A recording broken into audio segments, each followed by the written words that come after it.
Assalamualaikum warahmatullahi wabarakatuh. Subhanallah walhamdulillah wala ilaha illallah wallahu akbar. Allahumma sholli ala Muhammad wa ala ali Muhammad.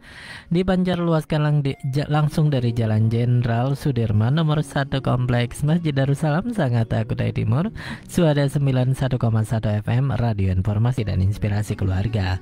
Alhamdulillah sahabat suada, malam hari ini 2 Sya'ban 1444 Hijriah atau berdepatan dengan tanggal 23 Februari 2023. Sahabat siar Anda Bang Darda kembali dapat menyapa sahabat di Inspirasi Malam. Baik sahabat suada, kita mulai jumpa kita dengan mengucapkan basmalah. Bismillahirrahmanirrahim. Apa kabarnya sahabatku semua? Semoga senantiasa sehat ya, selalu berbahagia dan dalam lindungan Allah Subhanahu wa taala. Amin ya rabbal alamin. Ya sahabat suada, kembali kita akan mendengarkan ceramah dari Ustadz Abdul Somad LCMA dengan judul Sifat Ibadur Rahman. Seperti apa sifat tersebut? Yuk kita dengarkan beliau. Wassalamualaikum warahmatullahi wabarakatuh.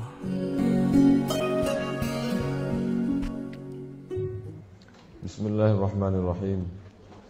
Assalamualaikum warahmatullahi wabarakatuh.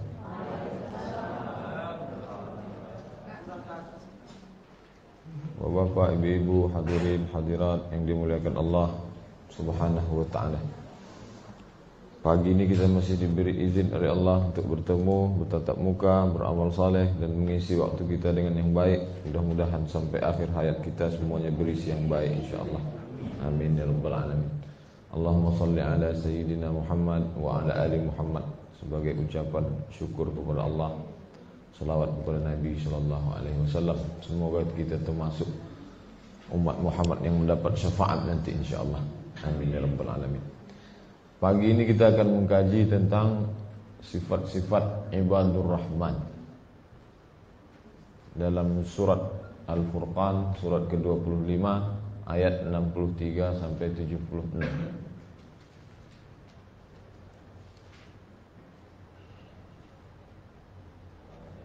Ibadur Rahman, kalau satu orang hamba abdun, kalau dua orang hamba abdani, kalau beberapa orang hamba ibadun. Ibadur Rahman, beberapa hamba. Maksudnya hamba-hamba Rahman. Rahman adalah salah satu dari nama Allah Subhanahu wa taala. Huwar Rahmanur Rahim. Bismillahirrahmanirrahim. Diambil dari kata rahmah, kasih sayang. Hamba-hamba Dia yang Maha Pengasih dan Maha Penyayang. Apakah kita ini masuk dalam Ibadur Rahman? Maka cara mengukurnya ayat yang kita kaji pagi. Kalau masuk alhamdulillah, kalau tak masuk kita berusaha untuk memasukkan diri dalam Ibadur Rahman. Memangnya kenapa dengan Ibadur Rahman? Apakah ada yang lain? Ada. Ini judul buku karya Profesor Dr. Helmi Muhammad Al-Qa'un. Ibadur Rahman, Ibadus Sultan. Ibadur Rahman, hamba Rahman. Ibadus Sultan, hamba penguasa. Ibadus Syaitan, hamba setan. Jadi banyak sekali. Kira-kira kita ini Ibadur Rahman, Ibadus Sultan, Ibadus Syaitan, atau hamba apa? Nah, ini pagi ini kita mau mengukur diri. Alatnya ini ayat ini untuk mengukur diri kita. Setelah kita punya alatnya, kita ukurlah diri kita dengan alat tersebut. Jangan kita pakai untuk mengukur orang lain. Nah, jadi fungsinya itu selalu untuk introspeksi diri. Oh, saya ini sudah masuk Ibadur Rahman, alhamdulillah istiqomah sampai mati sebagai Ibadur Rahman. Oh, saya sudah, tapi hanya 25%, maka kita lengkapi yang 75%. Saya belum, maka bertahap kita mulai untuk menjadi Ibadur Rahman, supaya tak tergolong Ibadus Sultan, apalagi Ibadus Syaitan. Na'udzubillah. Yang pertama, sifat Ibadur Rahman, alladzina yamshuna 'alal ardi hauna, berjalan di atas bumi dengan sikap tenang dan tawadhu. Tenang dan tawadhu. Tawadhu itu apa? Sudah jadi bahasa kita. Marilah kita bersikap tawadhu. Tawadhu artinya rendah hati. Mengapa disebutkan, kalau ditengok dalam gambar ini buku, sampul buku ada gambar sayap. Itu sayap itu yang putih. Karena dalam nasihat Luqman kepada anaknya, waqfid, rendahkanlah janahaka minadz-dzulli, sayapmu. Ketika burung akan turun ke bawah, maka dia merendahkan sayap. Diumpamakan seperti seekor burung yang terbang tinggi, bukan main tingginya, tapi ketika dia bersikap merendah. Dari mana datang sifat tawaduk itu? Sikap tenang, sikap tawaduk itu dari mana datangnya? Letaknya dalam hati. Datangnya dari mana? Buah dari ilmu, buah dari iman, buah dari amal. Jadi kalau ada orang pengajiannya rajin tak kemana-mana, sombong juga, berarti ilmunya belum berbuah. Kalau ada orang bersyahadat tiap hari, asyhadu an la ilaha illallah, sallallahu alaihi Rasulullah, subuh baca maksurat raditu billahi rabba wa bil islami dina wa bi Muhammadin nabiyya wa rasulah. Dalam salat mengaku inna salati wa nusuki wa mahyaya wa mamati. Imannya rasanya kuat, tapi masih angkuh, sombong, mendongak kepala ke atas kalau jalan, maka imannya belum berbuah. Kalau ada orang amalnya banyak, salatnya rajin, yang wajib, yang sunat, puasanya banyak, yang wajib, yang sunat, umrahnya sering, tapi masih juga sombong, maka amalnya belum berbuah. Buah dari iman, buah dari ilmu, buah dari amal adalah tawadhu. Jadi untuk menguji orang ini, orang ilmunya benar tidak? Detailnya panjang, ilmunya kata orang banyak. Cara mengujinya tengok tawadhu atau tidak. Kalau gayanya tak jelas, kemudian tak tenang, seruduk sana, seruduk sini, kemudian angkuh, sombong, bicara tuh. Ada orang nih bicaranya ibarat bawa sepeda motor, gasnya tak pernah turun, naik. Saya kalau sudah ngomong sama orang capek saya. Dia yang gas, saya yang sesak napas. 5 menit saya putus, saya ada acara. Naik terus, mendaki kita di bawahnya, sesak napas kita. Biasa aja, tak perlu tinggi-tinggi cerita itu kan. Kan dalam istilah pepatah Melayu ada istilah tinggi sebenang. Kalau tinggi seranting kan selalu disebutkan. Orang-orang tua kita yang kita dulu kan selangkah, kita tinggi seranting. Seranting itu ranting kayu sebesar ini masih tinggi. Dia mau tinggi tak seranting, sebenang pun jadilah. Bagaimana tipisnya, kecilnya benang? Segitu pun jadilah, yang penting dia lebih tinggi. Saya dulu pernah juara IP saya 3,7. Saya 3,71. Sikit aja jadi.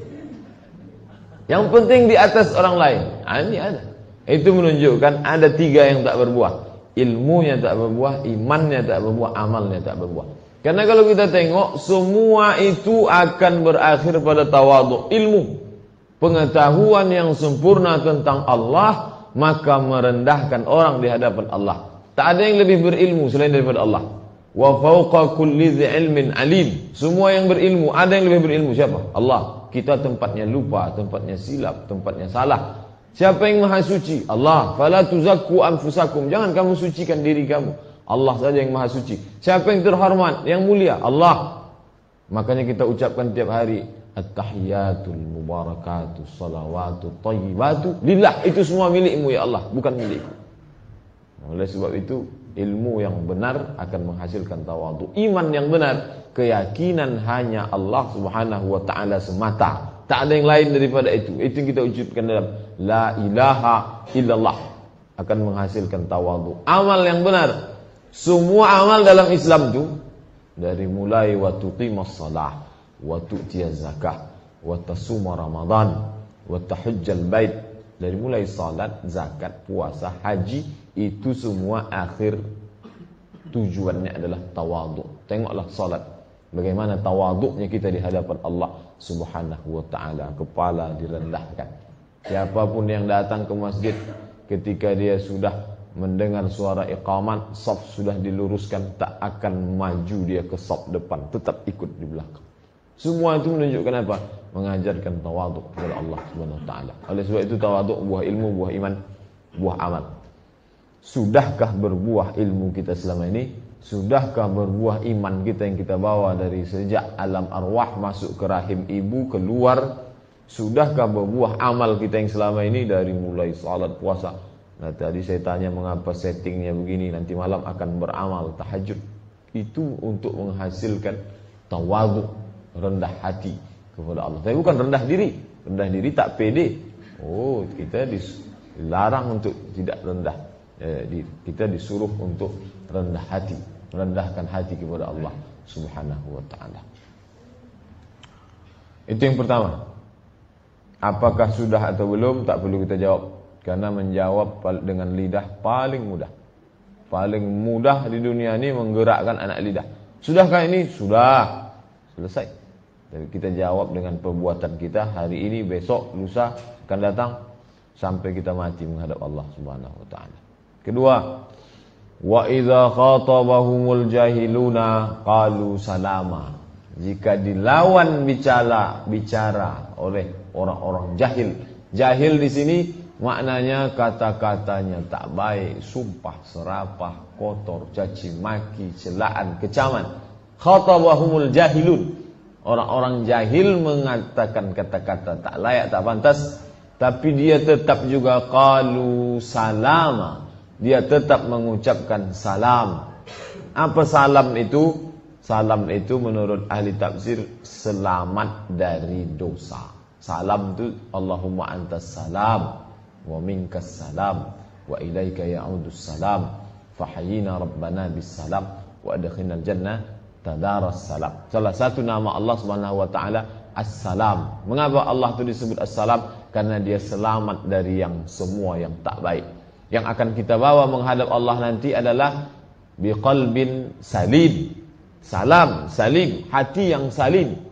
Apa makna hati yang salim? Hati yang selamat dari segala macam dosa, segala yang tak baik. Dan selalu kita mohon kepada Allah, wa adkhilnal jannata daras salam. Masukkanlah kami ke dalam tempat taman daras salam, tempatnya keselamatan. Orangnya membawa hati yang salim, Tuhannya as-salam, rumahnya darus salam. Tak ada dosa, tak ada celah. Nah, orang yang begitu ucapannya, kalau mengucapkan yang baik pada orang yang baik, semua orang pandai. Baik dilawan baik, semua orang bisa. Tapi orang yang ibadur rahman tak begitu. Orang mengucapkan jahilun, jahil murakkab. Cakapnya tak baik, sumpah serapah, tapi dia tetap mampu menahan apa ucapannya. Qalu, mereka tetap mengucapkan salama. Kata-katanya tak mengandung unsur dosa. Tapi jangan dipahami orang Islam tak melawan. Nah, itu salah. Oh, kalau begitu dia orang diam saja. Oh, tidak. Bukan berarti diam. Tetap, tapi tanpa harus mengeluarkan kata-kata yang tak baik. Bagaimana cara membalas tapi tetap kata tak baik tak keluar dari mulut? Begitulah cerdasnya Nabi SAW. Ketika dikata orang Yahudi, Assalamu alaika, Nabi tak mengatakan Assalamu alaika, tidak, tapi Nabi mengatakan wa'alaikum, kamu juga, tanpa harus mengucapkan, tapi tetap membalas. Karena dalam Islam kita tetap membalas untuk, bukan karena kita membalas karena dendam, tapi membalas supaya menyadarkan bahwa kamu itu ucapannya salah, tapi tanpa mengucapkan kata-kata yang salah. Nabi mengajarkan itu, wa'alaikum, kamu juga, kamu sama dengan yang kamu ucapkan. Oleh sebab itu, Bapak dan Ibu hadirin yang dimuliakan Allah Subhanahu wa taala, sifat ibadur rahman yang kedua, ketika dia dilawan oleh orang yang mengucapkan kata tak baik, tak benar, mengandung unsur dosa, caci maki, sumpah serapah, dia tetap mengatakan qalu salama. Tak diucapkan makna salama umum. Mengapa tak disebutkan satu teks tertentu? Karena Islam tak mau mengikat kita dengan teks, tapi mengikat kita dengan substansi makna. Apa ucapannya? Salama. Jadi kalau kita masih berkata-kata kasar menyakiti hati orang lain, walaupun dalam konteks membalas. Jadi ketika ditanya, mengapa kamu cakap kasar? Kan dia duluan, saya kan membalas. Tapi dalam ibadur rahman tak berlaku. Ibadur rahman, dia tetap tidak mengeluarkan kata-kata yang kasar. Qalu salama. Salama di sini, salama di sini. Ada orang salama di sini, di mulutnya diam, tak balas, tapi di sini menyimpan. Oh, dah. mulutnya lembut. Kenapa kamu tak balas? Biarlah saya serahkan saja kepada Allah. Tapi sampai mati saya tak mau jumpa lagi. Nah, itu tak salama. Salama di mulut. Qalu salama. Mengucapkan kata-kata yang selamat dari dosa di mulut. Tapi di hati juga. Illa man atallaha biqalbin salim. Hatinya salim, bersih. Kalau di sini bersih, di sini kotor, tak jadi. Belum ibadur rahman. Bersih di sini, bersih di sini. Oh kok berat sekali? Karena berat itulah maka balasannya besar. Kalau ringan semua orang bisa. Jadi kalau kita tengok al-jaza' ala qadril amal, balasan sesuai dengan kualitas amal yang dapat dilakukan. Beratkah ini? Tak perlu saya jawab, Bapak Ibu bisa merasakan dalam keseharian kita. Jawab sendiri. Dalam keseharian kita kadang satu dari mulut orang, 3 kita balas. Kalau satu-satu masih lumayan, 3. Satu binatang dari mulut dia, kebun binatang kita berikan. Begitulah kita. Kalau untuk kebaikan kita maunya 1 balas 1. Tapi kalau untuk kata-kata kasar, kita paling mampu membalas lebih dari yang semestinya. Orang yang ibadur rahman, dia qalu salama, ucapannya baik.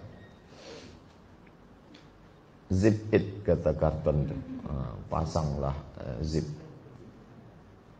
Ketiga, walladzina yabituna li rabbihim sujadan wa qiyamah. Orang-orang yang sujud dan tegak di tengah malam. Yabitu diambil dari kata bata yabitu, perlakuannya malam. Makanya nanti malam akan diadakan di sini mabit. Itu diambil dari kata yabitun. Mabit. Kamu sedang di mana? Mabit. Di mana mabitnya? Di Muzdalifah. Berhenti sejenak di waktu malam. Kalau siang tak mabit. Nanti malam mabit di rumah sakit ibu dan anak Zainab. Yabitun. Orang-orang yang pada waktu malam li rabbihim sujjadan. Sujud, bersimpuh sujud. Wa qiyaman. Dan tegak. Tahajud. Tegaknya lama, sujudnya lama. Tegak, rukuk, sujud. Tegak, rukuk, sujud. Beribadah kepada Allah Subhanahu wa ta'ala. Bersimpuh sujud. Mabit itu baik. Mabit dilaksanakan rumah sakit ibu dan anak Zainab. Baik. Tapi menunggu diadakan rumah sakit baru mabit, itu yang perlu diperbaiki. Jadi kalau dibuat sebulan sekali di Masjid Agung An-Nur, sebulan sekali di sini, di masjid lain sebulan sekali, itu hanya proses pembelajaran. Intinya pelatihan supaya terbiasa. Karena dalam pepatah Melayu, Allah bisa karena biasa. Kita baru bisa kalau membiasakan diri. Biasa, maka karena tak bisa, maka dibiasakan ramai-ramai. Oh ramai pun kurang semangat, mesti ada artisnya. Diundang artis dari Jakarta. Kalau hanya sama orang biasa tak bisa menangis. Mesti ada artis yang menangis baru bisa didatangkan artis. Itulah baiknya pengurus-pengurus masjid. Untuk mendidik semua itu. Datang artis baru menangis, baik. Tapi menunggu artis datang baru menangis, perlu diperbaiki. Datang artis baru bersedekah, baik. Menunggu artis datang baru bersedekah, perlu diperbaiki. Jadi banyak yang perlu diperbaiki. Tapi ini dalam proses. Kalau ada orang yang tak setuju, apa itu perbuatan tak baik? Oh itu kita pun menolak. Kenapa? Karena ini berproses. Ini tanggal 1, tanggal 2, tanggal 3. Intinya orang ibadur rahman itu alladzina yabitun pada waktu malam. Kenapa malam? Kenapa tak siang? Karena saat malam semua orang tidur. Ketika semua orang tidur, dia sanggup melawan arus. Dia bangun di tengah malam, melawan kantuk, melawan lelah, melawan mata, ujian pada mata. Dia sanggup untuk bersimpuh sujud, menangis. Dan pada waktu malam sunyi. Bisa kita rasakan di saat siang beribadah dibandingkan dengan malam. Kita sudah duduk nih di Masjid Agung An-Nur siang habis sholat zuhur, bertafakur, mendekatkan diri kepada Allah. Baru terucap subhanallah agak 2-3 kali, datang miss call. Buyar dia. Tapi kalau malam kan tidak. Malam kita mendekatkan diri kepada Allah. Suasananya pun lain, hening, ada hubungan khusus yang tak dapat dirasakan. Kalau sudah bicara rasa, maka kita tak bisa menceritakan. Lain rasa orang lain, lain rasa kita, Karena rasa ada dalam hati, kata-kata tak sanggup mewakili perasaan orang. Kalau perasaan kepada manusia saja tak dapat diungkapkan dalam kata, apalagi perasaan kepada Allah Subhanahu wa taala. Ketika orang bersimpuh sujud, netes air mata. Ketika dia duduk baca Quran, netes air mata. Ketika dia sedang tegak berdiri membaca ayat-ayat Allah, lembut hatinya. Nah, ini semua proses yang dilakukan seorang muslim. Buah dari tahajud itu adalah besok paginya dia semakin bersemangat, dia semakin mendekatkan diri kepada Allah, semakin menjauhi maksiat, semakin tekun dalam beribadah, baik yang mahdah maupun tak mahdah. Oleh sebab itu mengapa Nabi itu solat tahajudnya wajib. Thalathun alayya faraid. Ada 3 yang wajib bagiku, kata Nabi. Walakum tatawwu', tapi bagi kamu sunat. Yang pertama al-witru, solat witir malam. Yang kedua ad-duha, solat duha pagi. Yang ketiga al-udhiyah, berkurban. 3 ini Nabi wajib, kita sunat saja. Karena Nabi tahu kalau kewajibkan nanti pasti kamu banyak berdosa. Nah, maka kita disunat saja. Tapi bukan berarti kalau sunat lalu kita tak laksanakan. Tak, kita laksanakan. Nah, ini ibadur rahman, dia orang-orang yang sujadan sujud wa qiyaman, dan tegak. 4. Sifat ibadur rahman. Ini dia ucapan doanya. Apa kata doa ibadur rahman? Min sifati ibadur rahman. Min sifat, di antara sifat ibadur rahman. Yang keempat, orang-orang yang mengucapkan Rabbana srif anna azab jahannama inna azabaha kana gharama innaha sa'at mustaqarran wa muqama. Jadi doa ini baik kita baca di luar salat, setelah salat, atau sedang duduk kita baca Rabbana srif anna azab jahannam inna azabaha kana gharama innaha sa'at mustaqarran wa muqama. Rabbana srif anna, ya Allah palingkanlah, jauhkanlah dari kami. Apa yang minta dijauhkan? Azab jahannam, azab neraka jahannam. Mengapa? Inna azabaha kana gharama, karena azabnya itu sesuatu yang mesti. Mengapa disebut mesti? Karena semua orang berdosa, dan semua orang berdosa salah pasti merasakannya. Inna azabaha kana gharama innaha sa'at mustaqarran wa muqama, dan itulah tempat yang paling buruk, tempat menetap. Disebut kata mustaqar dan muqam. Muqam artinya tempat menetap, tempat tegak, tempat berdiam, tempat bertinggal. Ibu tinggal di mana? Saya tinggal di Sukajadi. Itu ada limit waktunya. Kapan berakhir?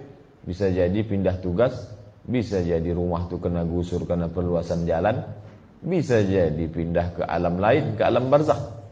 Banyak faktor. Tapi kalau sudah masuk ke tempat itu, maka mustaqarra wa muqama, tempat tinggal menetap, khalidina fiha abada, tak ada batasnya. Maka kita minta kepada Allah, Rabbana srif anna azab jahannam inna azabaha kana gharama innaha sa'at mustaqarra wa muqama.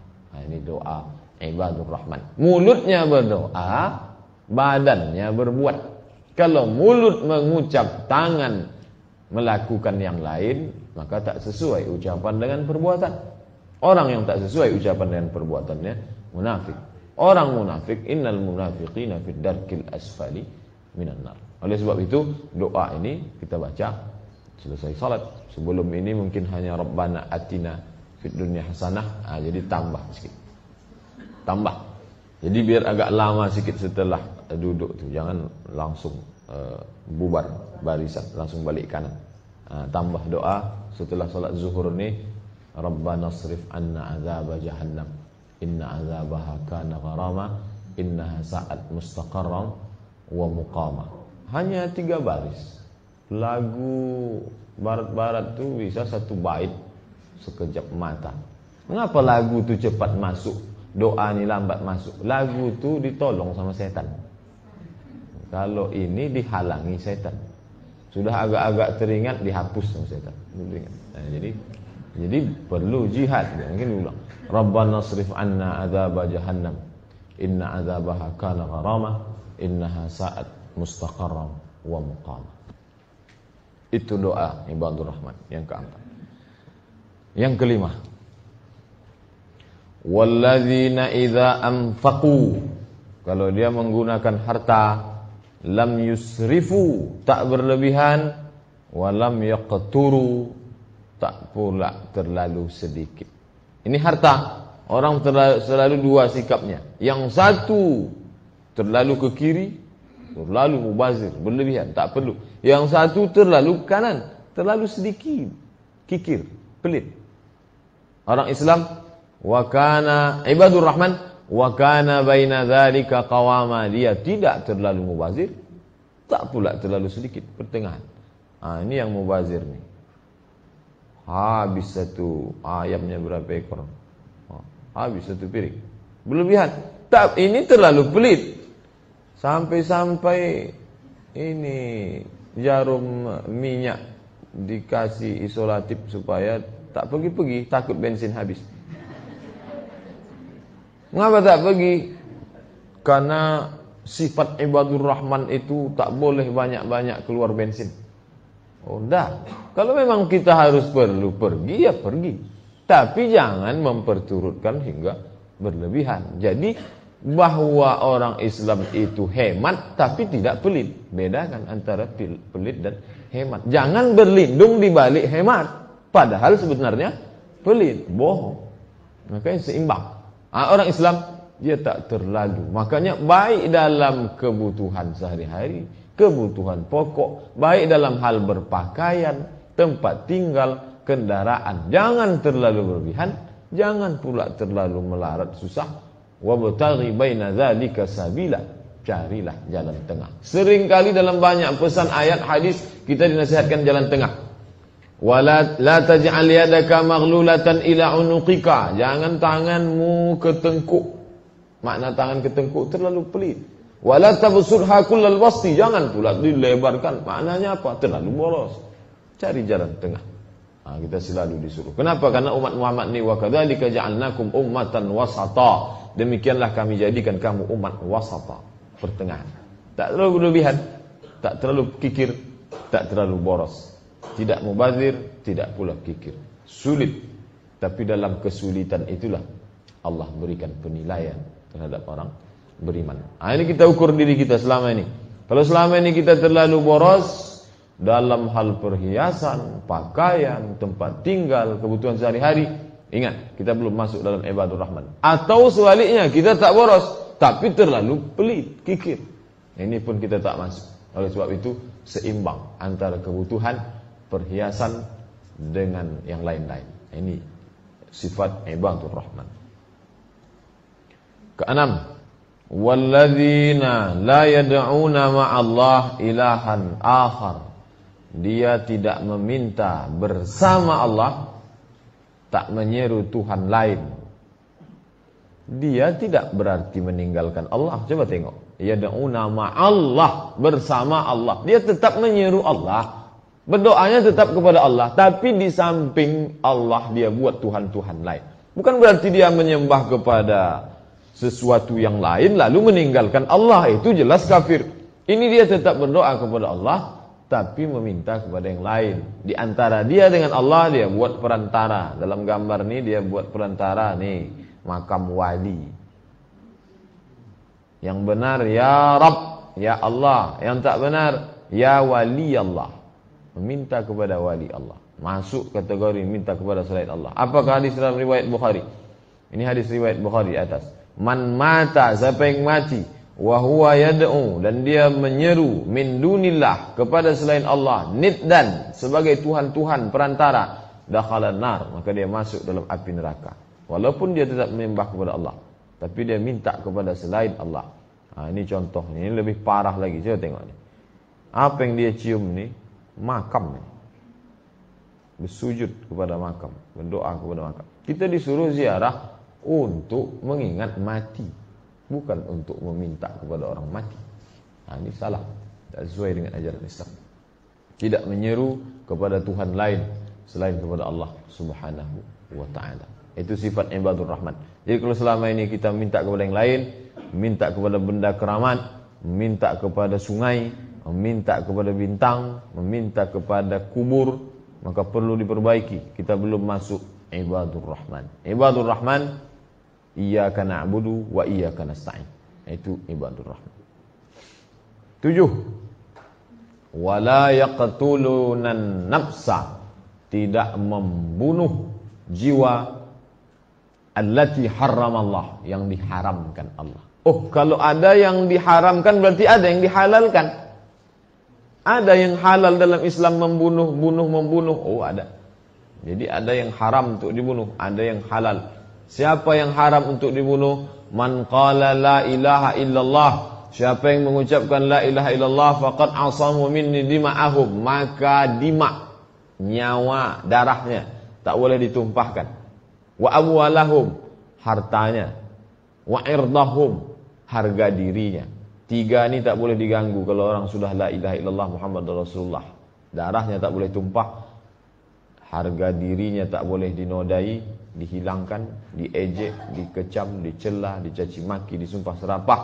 Kemudian hartanya tak boleh diganggu. Lalu yang boleh dibunuh itu siapa? 3 pula yang halal darahnya. Yang pertama kata Nabi, an-nafsu bin nafsi, pembunuh. Orang yang membunuh dalam Islam maka halal darahnya, dia pun dihukum bunuh, dipancung, dipotong kepalanya. Yang kedua, as-sayyibuz zani, orang yang sudah menikah lalu dia berzina, ini pun boleh dibunuh. Caranya dengan cara dirajam, lempar batu sampai mati. Yang ketiga yang boleh dibunuh, at-tariku lidini, murtad. Orang murtad itu boleh dibunuh. Tapi di negara yang menerapkan hukum Islam, tempat kita tidak. Banyak orang murtad jadi artis. Bruri murtad peso 5, Nurul murtad Arifin, banyak murtad. Nah, dalam Islam, wala yaqtulun nafs allati harramallah illa bilhaq. Membunuh ini baik dalam bentuk fisik. Nah, ini fisik nih. Bunuh fisik, nampak pisau tu menetes darah. Tapi ada pembunuhan yang tak dalam bentuk fisik.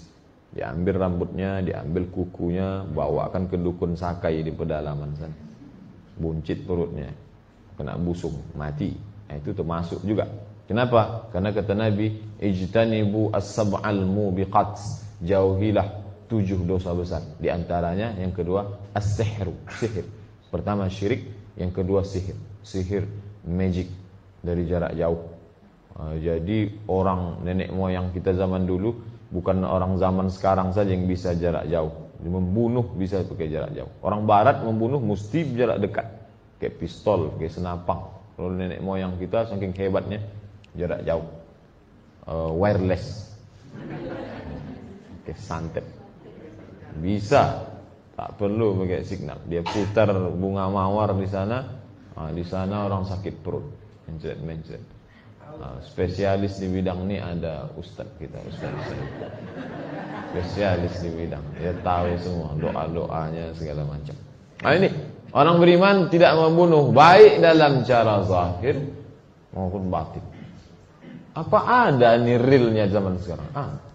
Bunuh-membunuh baik zahir baik batin. Tak suka, sewa pembunuh bayaran di internet banyak, sewa. Mau bunuh pakai cara apa? Yang halus, yang kasar, kayak pistol, mau dipukul tengkuknya, apa mau dimutilasi.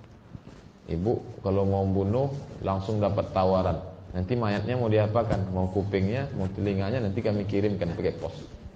Kirimkan pakai titipan kilat. Semakin canggih, semakin hebat. Jadi kalau ada orang mengatakan Islam ini tak relevan dengan zaman, Islam ini hanya layaknya 14 abad yang lalu pada zaman orang naik onta. Islam tak mengatur kita mau naik onta, mau naik pesawat ulang-alik, mau naik Polvo, mau naik Apollo. Islam tak mengatur itu. Yang diatur Islam adalah masalah. Salah satu contoh yang tetap relevan nih, bunuh-membunuh sejak zaman Nabi Adam sampai zaman sekarang tetap ada. Orang kalau sakit hati bawaannya membunuh. Baik dengan cara yang kasar, cara yang lembut, cara yang halus, cara yang zahir, cara yang batin. Dalam Islam, kalau masuk dalam golongan ibadur rahman, 7, wala yaqtulun, tidak membunuh jiwa yang diharamkan. Apa yang dihalalkan? Tukang pancung yang di Arab Saudi yang memenggal kepala, berapa kepala orang putus, dia tetap ibadur rahman. Kenapa? Karena dia membunuh orang yang dihalalkan darahnya. Siapa yang menghalalkan? Allah Subhanahu wa ta'ala. Selain daripada itu, haram. Jadi kita tak boleh membunuh. Tapi kalau ada saudara kita yang terbunuh, bukan berarti kita langsung datang membunuh dia karena dia sudah halal. Tidak, ada prosesnya, pengadilan, ulil amri. Bunuh membunuh, an-nafsu bin nafsi, nyawa dibalas nyawa. Orang yang pernah membunuh maka dia dibunuh. Kalau keluarga memaafkan, bayar diat. Diatnya berapa? 100 ekor onta. Kalau mau pakai lembu, 200 ekor lembu. Kalau mau pakai kambing, 1000 ekor kambing. Kalau mau pakai emas, 1000 dinar. 1000 dinar itu untuk tebusan. 1 dinar 4,25 gram emas. Jadi kalau 2 juta kali 1000 berarti 2 M. Jadi kalau sudah dendam betul, sakit hati, mau saya bunuh dia nih Pak Ustadz, ingat, 2 M. Tak jadi. Tak jadi. Jadi kan sembarangan bunuh-bunuh dalam Islam. Kalau tak sediakan lu 2 M baru bunuh dia. Itu pun kalau keluarganya memaafkan, baru bayar diat. Kalau tidak, pancung juga. Saya haji tahun 2007. Pagi-pagi karena nomor HP Maroko tak bisa dipakai di Arab Saudi, pergi saya ke pasar dekat Masjid Qisas untuk mencari nomor baru, nomor Saudi. Saya tengok banyak mobil pemadam kebakaran, ambulan. Oh, berarti ada yang mau dipancung. Kan berdiri saya di depan masjid, tempat pelataran, tempat pemancingan. Panggil pertama, duduk seperti tasyahud awal, dibacakan keputusan pengadilan, pancung kepalanya karena membawa heroin. Panggil yang kedua, pancung juga. Panggil yang ketiga ini kasus pembunuhan. Ketika mau dipancung, datang keluarga korban, kami memaafkan, tak jadi pancung. Karena menengok yang 2 tadi, menengok darahnya menyembur, kepalanya putus, mungkin keluarga yang berdendam itu menengok itu tak jadi. Jadi ada juga untungnya kalau kita pancung itu ramai-ramai. Jadi kalau saya yakin kalau dia duluan sendiri langsung dia mati, karena keluarga itu tak menengok. Tapi ketika dia lihat itu orang sudah ada sebelumnya yang mati, tak sampai hati, akhirnya dimaafkan. Kalau dimaafkan, bayar diat. Iya kalau kita dimaafkan. Kalau tak dimaafkan, tapi kita tak mau menengok, maaf tak maaf, bunuh tak bunuh, kita mau mendapat derajat ibadur rahman. Kalau mau ibadur rahman, jangan bunuh, baik secara yang nyata maupun tak nyata. Tapi namanya godaan banyak. Mungkin membunuh zahir kita tak akan bunuh, tapi tawaran, kalau ibu tak mau bunuh dia, saya bisa sediakan ada dukun mantap, bisa kita bunuh jarak jauh. Ingat, kalau mau menjadi ibadur rahman, maka tidak melakukan yang ketujuh. Kita lanjutkan. 8. Wala yaznun, tidak berzina. Di bawah sebelah kiri ada tandanya, no sex before marriage. Sebelah kanan, say no to bonceng. Apa hubungan bonceng dengan zina? Diawali dengan bonceng membonceng dulu. Awalnya bonceng dulu, bonceng baru lanjut ke yang lain. Tidak, jadi pakai muqaddimah. Ada kata pengantarnya, ada bab satunya, ada. Dalam Islam, wala tattabi'u khutuwatis syaitan, jangan kamu ikut langkah-langkah syaitan. Jadi kalau ada orang, kamu tak boleh berbonceng haram. Apa salahnya Pak Ustaz? Kan hanya berbonceng. Ustaznya su'udzon. Bukan itu salahnya. Ada yang akan terjadi setelah itu.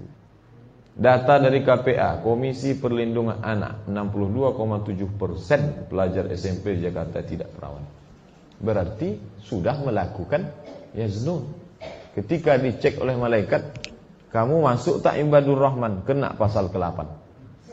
Tak masuk ibadur rahman. 2 dari 3 laki-laki di Jakarta selingkuh. Pernah jadi judul film tahun 90. Berarti 2/3 laki-laki Jakarta tak masuk ibadur rahman.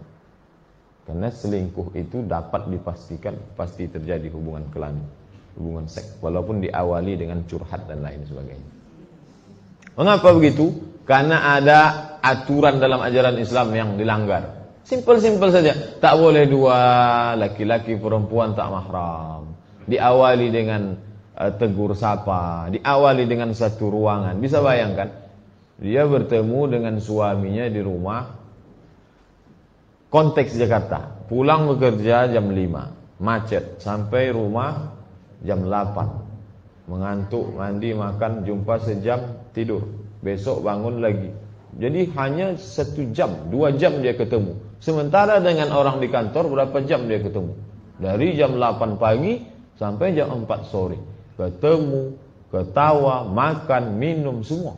Lebih lama di luar daripada di rumah. Itu ajaran Islam. Ajaran Islam tempat perempuan itu di rumah, kecuali ada izin suami, bekerja, aman, tidak menimbulkan fitnah dan lain sebagainya. Saya tidak mengatakan bahwa ini haram atau ini boleh seboleh-bolehnya, tapi kita selalu pakai manhaj, metode tengah. Ada jalan tengah, boleh tapi bersyarat. Menjaga diri, perempuan menjaga diri, menjaga kehormatannya dari hal-hal yang nampaknya sepele. Nah, di situ kesalahan kita, seringkali kita yang haram itu baru kita haramkan. Kalau yang syubhat kita anggap halal. Padahal dia diawali dari yang nampaknya syubhat kecil-kecil dulu. Orang tua takut tidak memberi izin anaknya yang minta SIM, surat izin malam minggu. Kalau tak dikasih nanti dicap sebagai orang tua yang killer, yang kejam, yang kolot, ketinggalan zaman, tidak relevan hidup abad 21. Padahal itu kan langkah awal menuju selanjut. Tujuan kait dengan tema kita adalah ibadur rahman. Jangan sampai kita ini tak masuk dalam ibadur rahman. Untuk zaman sekarang ini kesempatan amat sangat terbuka. Zaman dulu orang mesti datang ke rumah orangnya, mesti ketemu, mesti melempar atapnya pakai batu, mesti dicolok dari bawah rumahnya pakai lidi. Coba tengok dalam novel-novel klasik, novel zaman Buya Hamka ditusuk lidi. Zaman sekarang tak ada lidi, cukup miss call langsung dia keluar, ketemu di sini. Zaman dulu sulit, tak ada rumah untuk menyediakan tempat. Zaman sekarang berbagai rumah. Umumnya hotel kelas melati Pekanbaru penuh malam minggu. Bukan dipakai untuk menginap, hanya sejam 2 jam. Kok tahu Pak Ustaz? Saya kan anggota Komisi Fatwa MUI. Jadi ada penelitian. Dalam rangka penelitian Ustaz boleh berjalan-jalan. Penelitian khusus. Itu kenyataan masyarakat. Mengapa itu terjadi? Karena di dalam politik Indonesia tak ada namanya polisi syariah. Kalau berdagang di kaki lima ada Satpol PP. Kalau bawa kendaraan tak pakai helm ada polisi. Tapi kalau kita bawa orang tak mahram tak ada polisi menangkap kita. Paling dosa, takut catat malaikat, takut ini, takut itu. Tak ada langsung hukuman. Nah, itu beda dengan Malaysia. Kalau Malaysia ada pemeriksaan. Malam-malam minggu hotel ketuk. Mana surat nikah? Jakim. Jabatan K-nya lupa saya, Islam Malaysia. Dia punya kuasa untuk itu. Diatur oleh undang-undang. Bisa dia. Kemudian di pintu tol, nah itu diperiksa.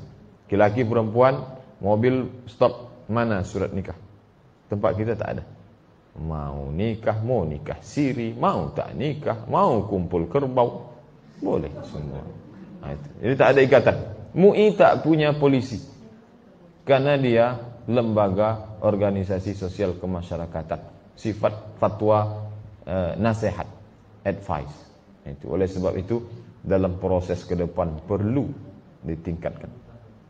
Bukan berarti dengan lemahnya itu lalu kita berpasrah saja. Tidak, orang tua punya kuasa. Bapak punya kuasa di rumah. Walaupun bapak tak punya kuasa di legislatif untuk membuat perda, di rumah punya kuasa. Ibu punya kuasa di rumah sebagai orang kedua. Bahkan seringkali status kedua tapi orang pertama, pemilik kuasa. Nah, itu. Jadi ibu punya kuasa di rumah. Kamu tak boleh begini, harus begini, tak boleh ini segala macam. Nah, itu semua. Ketika kontrol itu tak ada, maka tak masuk kita dalam ibadur rahman. 9. Wa man taba wa amila salihan fa innahu yatubu ila Allahi mataba. Bertaubat. Dan setelah taubat diiringi dengan amal saleh. Wa amila salihan. Sudah, bukan berarti taubat stop berhenti. Tidak. Taubat mulai dengan ulang dari nol. Mulai dari nol. Diawali lagi hidup itu dari nol. Kita baru mengulangi dari nol kalau mengisi bensin saja. Ini enggak.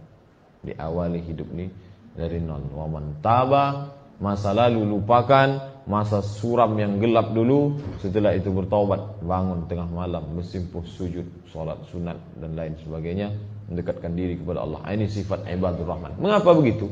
Karena yang namanya manusia ini pernah silap, pernah lupa, pernah lalai, sudah naluri, sudah merupakan sifat bawaan.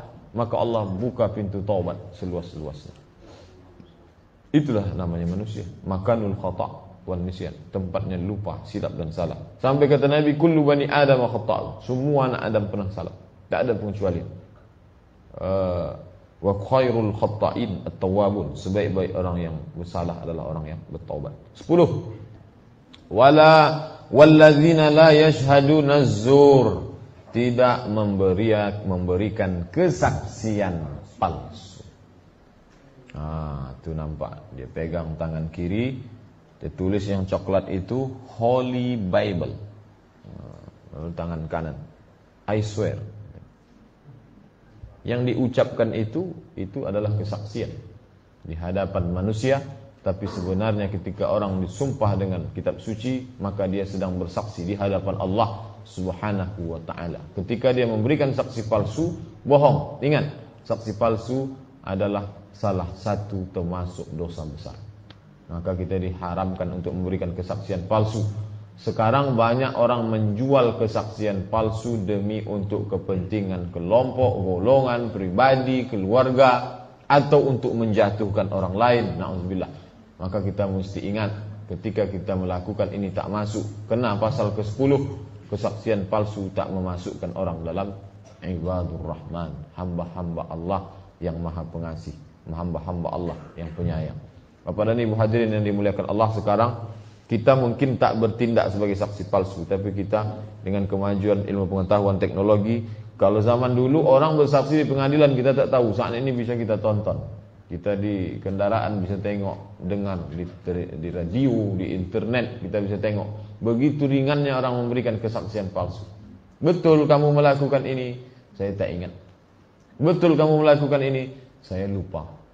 Pikun mendadak. Pikun. Ingat, ini masuk dalam kategori yashhaduna zur.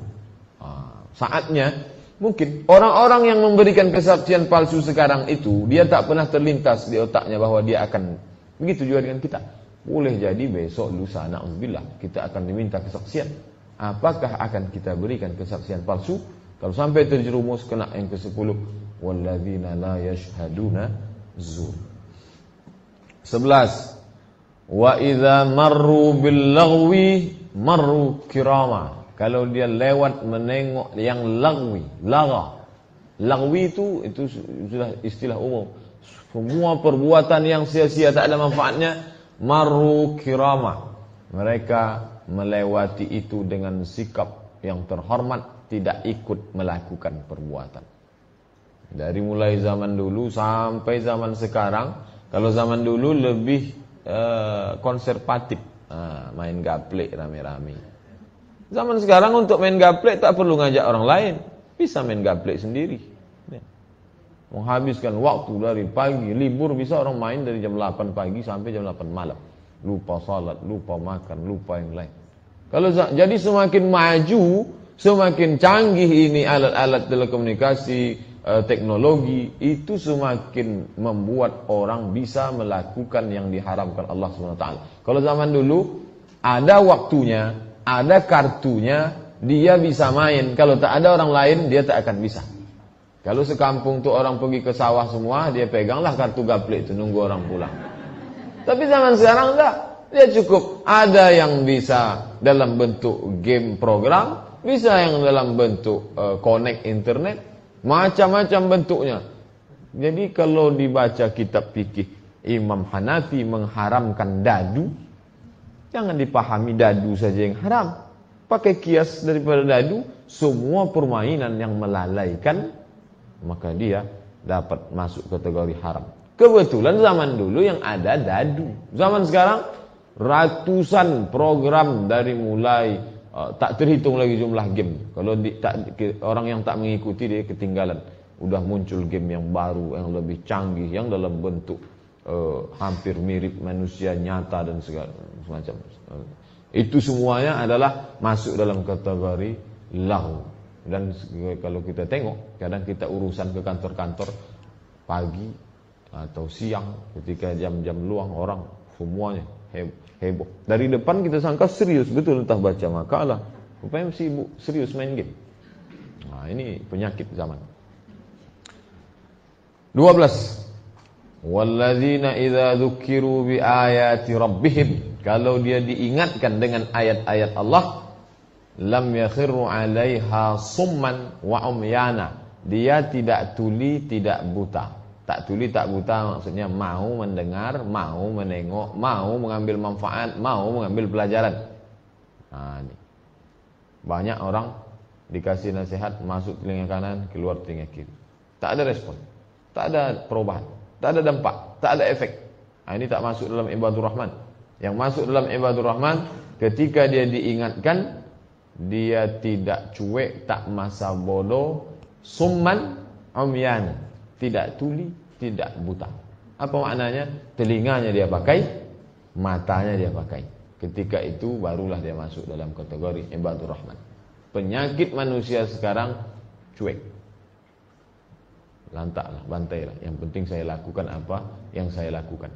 Apa yang membuat manusia cuek? Salah satunya adalah karena kemajuan dunia ini. Semakin maju dunia ini, maka berubah cara pikir, termasuk game-game itu, permainan itu membuat cara pikir manusia berubah, disebabkan masuk dia kecanduan, merubah mental.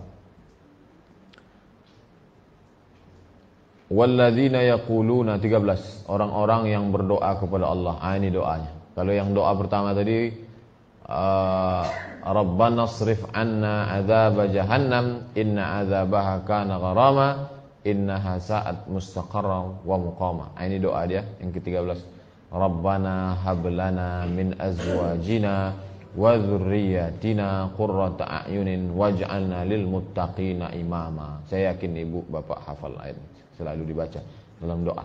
Ini nampaknya doa, tapi kalau dibaca dalam sujud tetap boleh. Ayat kan tak boleh dibaca di sujud, karena ayat itu tinggi, sedangkan sujud itu rendah. Tak boleh menempatkan yang tinggi di tempat yang rendah. Itulah mengapa haram membaca ayat dalam sujud. Tapi ketika ayat itu dalam bentuk doa, maka dia berubah fungsi. Dia tak lagi ayat, saat itu dia sebagai doa.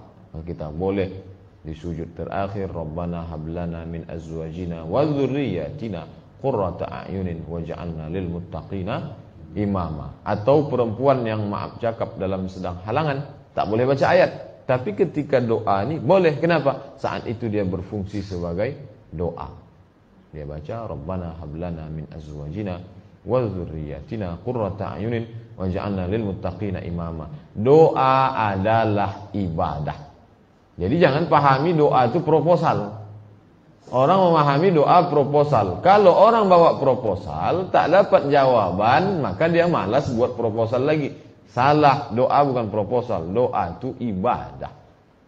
Oleh sebab itu Umar bin Khattab mengatakan, ya Allah, saya tetap berdoa. Apakah engkau kabulkan atau tidak, saya tetap berdoa, karena doa itu adalah ibadah. Sama ketika kita salat, apa tahu kita salat kita itu diterima Allah atau tidak? Kan tidak. Mengapa kita tetap salat? Karena salat itu adalah ibadah. Seandainya lah mesti tahu dulu diterima baru salat, oh banyak sekali kita tak salat karena tak jamin diterima. Oleh sebab itu kalau ada rasa enggan berdoa, maka mesti diyakinkan bahwa doa adalah ibadah. Bahwa Allah Subhanahu wa taala tak akan sia-siakan doa. Hanya ada 3 kemungkinan. Allah kabulkan seperti itu, atau Allah pending menunggu masa yang sesuai menurut ilmu Allah, atau Allah berikan balasan di akhirat. Lupa saya 4. Atau Allah berikan balasan tidak dalam bentuk doa itu, tapi Allah jauhkan musibah seperti yang kita mohon. Hanya 4 kemungkinan. Oleh sebab itu jangan pernah jemu, jangan pernah bosan. Kita tetap memanjatkan doa kepada Allah. Masuk khusus kajian kita pagi ini, masuk dalam golongan ibadur rahman. Rabbana hablana min azwajina wa dzurriyyatina qurrata a'yunin waj'alna lil muttaqina imama. 14 ini bukan sifatnya tapi balasannya, tapi saya masuk. Ulaika, mereka yang dari 1 sampai 13 tadi, inilah terakhir nih yang mereka peroleh setelah dia masuk dalam ibadur rahman. Mereka itu yujzauna, diberikan balasan. Apa balasannya? Al-ghurfata, kedudukan yang tinggi. Mengapa mereka diberikan al-ghurfata? Asal kata ghurfah, ruang, kamar. Tapi dalam konteks ayat ini, surga yang kedudukannya tinggi. Mengapa Allah berikan? Bima sabaru, karena mereka sabar. 1 sampai 7 tadi, 1 sampai 13 tak ada cerita sabar. Coba kita perhatikan dari awal tadi. Dari mulai mengucapkan kata yang baik kepada orang jahil, kemudian berdoa minta jauhkan ini, kemudian memohon, kemudian menjauhkan zina. Tak ada satu pun dari 1 sampai 13 bercerita sabar. Mengapa tiba-tiba di ujung mereka itu mendapatkan balasan karena sabar? Nanti ada kesalahan. Maka kita ulang dari awal. Semuanya membutuhkan, katanya, sabar. Coba tengok, tawadu itu perlu sabar. Ketika kita bicara dengan orang yang sombong, kita terpancing untuk ikut sombong. Ketika kita mau tawadu, kita perlu sabar.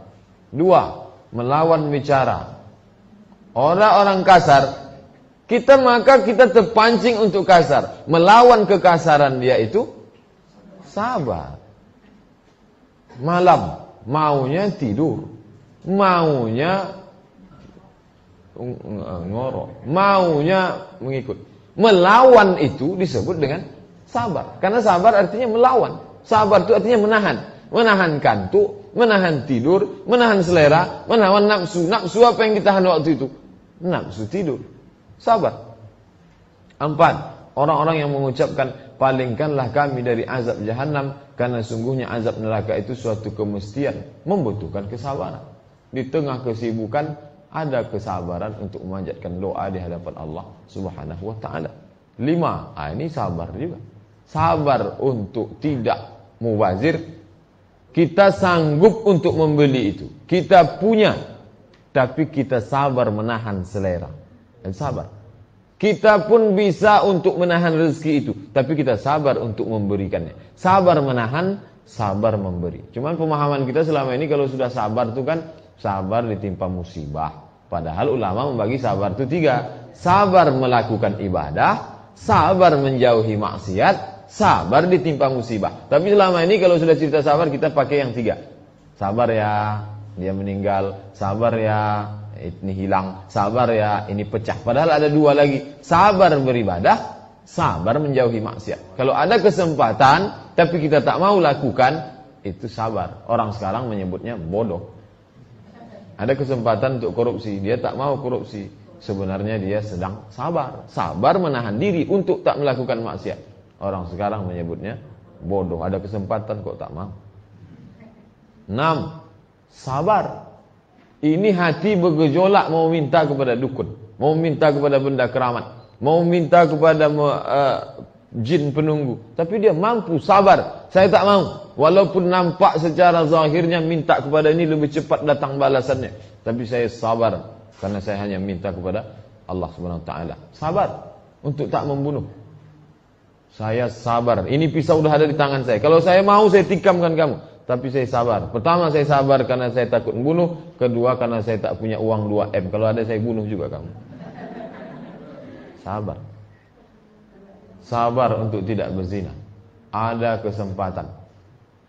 Ada kesempatan. Orangnya ada. Tempatnya ada. Pulsa pun ada. Tapi dia tak mau melakukan itu. Kenapa? Sabar. Menahan diri. 9. Sabar untuk bertaubat kepada Allah Subhanahu wa taala. Tak memperturutkan hawa nafsu. Ada orang mau taubat. Saya ni sebenarnya mau taubat Pak Ustaz. Tapi nantilah agak-agak tua sikit. Nantilah kalau udah dekat-dekat pensiun baru saya taubat. Nantilah. Dia sabar. Segera. Dia lawan itu semua kemauan. Sabar. 10. Yashhaduna zur. Ada pengacara membisikkan, kalau bapak kasih kesaksian palsu kita bisa selamat. Kalau ini begini kita bisa jatuhkan dia, tapi dia sabar. Mampu dia sabar. 12 menolak. Oh, ini sabar sekali. Sudah jelas connect internet, sudah bayar sebulan, speedy, cepat. Saking cepatnya belum diketik baru niat sudah muncul. Bukan main cepatnya. Hebat sekali. Berbagai game bisa, tapi dia sabar. Mampu dia sabarkan dirinya. Lebih baik saya membaca Al-Quran, lebih baik saya mendengarkan ceramah Yusuf Qardawi, lebih baik saya bertasbih daripada saya main game. 12. Sabar. Sabar untuk melawan. Biasa orang kalau dinasihati orang lain naik egonya, datang marahnya, datang emosinya, tapi dia sabar, dia turuti. 13. Sabar untuk berdoa kepada Allah, atau tidak dikabulkan Allah, sabar. 1-13 sabar. Makanya ketika dalam 14 mereka diberikan balasan, Allah tak katakan mereka diberikan balasan karena 1, 2, 3 enggak. Mereka diberikan karena sabar. Wa yulqauna fiha, mereka masuk ke dalam surga itu diberikan tahiyatan, penghormatan, salaman dan ucapan selamat. Itu yang disebutkan dalam Al-Quran, salamun alaikum tibtum, selamat bagi kamu, fadkhuluha, masuklah kamu ke dalam surga khalid. Salamun qaulan min rabbir rahim.